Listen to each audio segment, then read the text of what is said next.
I'm Anna. I'm the owner of Applebee Bakes. I started the business 3 years ago. I always worked in kitchens since I was 15. So the kitchens can get quite heated, the environment, so I took a break and I did a 4-week class in cake decorating. After those 4 weeks, I realised I actually love this. I uploaded a photo of my final piece onto Facebook and people kind of went a bit mad over it and they were like, oh my God, can I get a cake? Can I get a cake? So I started doing ones for friends and family and then the orders started picking up. So I said, right, I'm at the stage now where I have to make it or break it.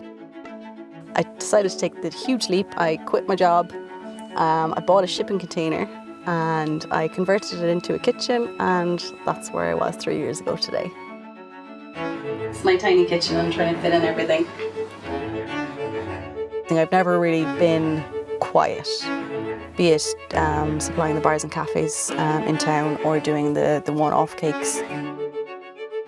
Do you get people coming with every kind of request? Do you get the people that are saying, I want it this many inches tall, I want it this wide, I want it to feed this many people, I want this colour, I want 7 flowers, and I want all of this with 24 karat gold leaf. And you're like, okay, great. And then you get the people who say, I don't really know what I want, my kid likes chocolate. So there might be a bit more conversation, but I also love those because I go, right, this is my time now. If you don't know exactly what you want, then it means you're open to design.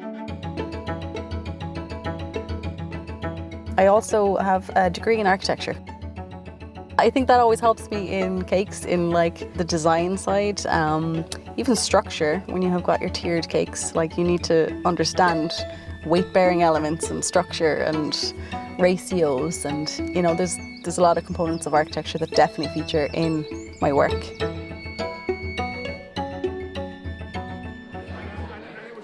Our structure is called the egg, which is quite apt because it's an everyday ingredient for me.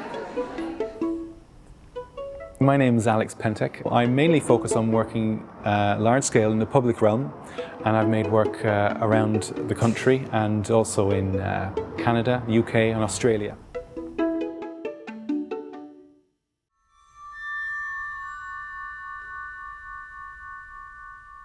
We're in the National Sculpture Factory, Cork, which is where I have my studio. It's an artist's shared studio space and making facility for large-scale work, but any scale work really. Talking with Anna about Design Pop Festival and our whole theme, you know, working together, we sat down, had many coffees, and Anna has a background in architecture as well, so that was good. So we were kind of speaking the same language. And we started talking about domes and these kind of forms, serving domes and kind of having fun with that. And I sort of just put 2 and 2 together and realized that there's a way of achieving a dome form through the reverse fold. Origami is one of my long-time loves and interests for a number of reasons. The fact that all these interconnected facets are joined together in one sheet, I think, has a philosophical message. I got interested back in art college. To me, it represented like a knowledge of materials, you know, like if you can make a little cat or a bird or something from a square sheet of paper, it's mastery of the technique and materials. And I thought, well, if you could learn that and then apply that to other materials, then that could be, you know, something interesting.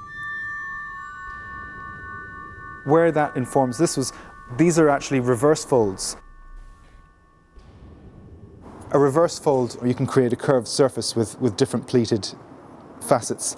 And so I knew about this fold from other origami work that I'd made.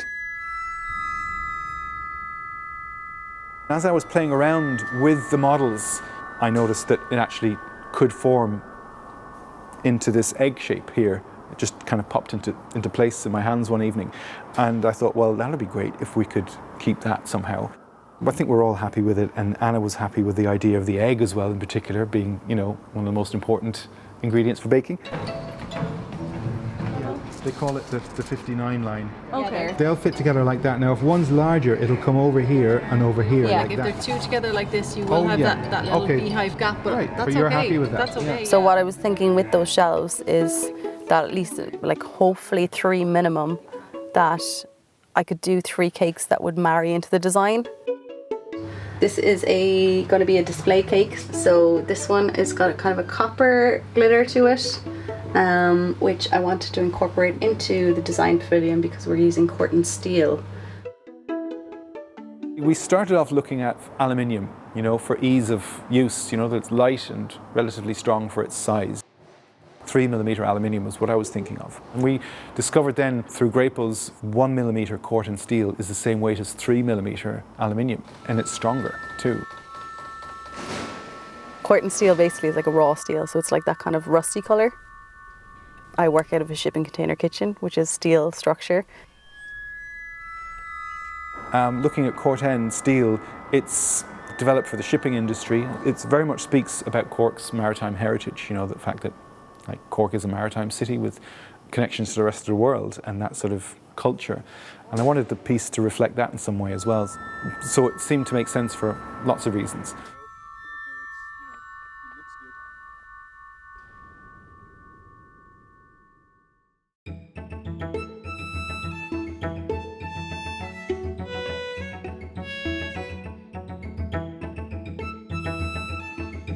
As you can see, it's a pod, a pavilion, which is designed to house maybe some food stall or a music venue or even a meditation suite. It's an origami steel structure. With some of the hinges were giving trouble, so we transported it in one piece down here. I think there was a kind of non-linear organic process to the whole thing where things were happening. We had to make repairs, we were delayed by a day, and during that time Anna became established here in Thompson House.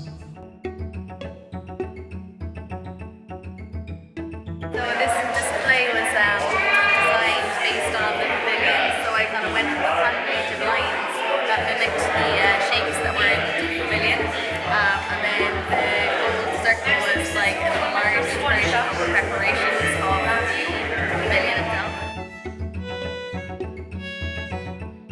What really sort of took me by surprise, I suppose, was how people interacted with the pavilion in their own way.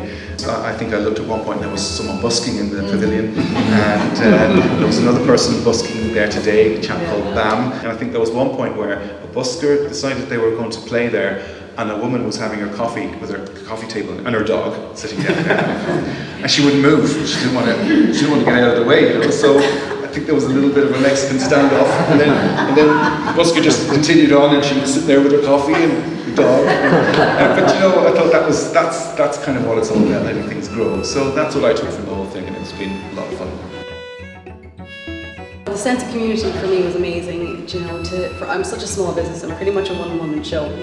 When it came around to it, like when the festival actually started and we set up, interacting with the public, it's just, I mean, it brings such a smile to my face. Everyone's happy. I think everyone's smiling. And yeah, we're tired, but we're happy. You know, so thumbs up to Pop Festival.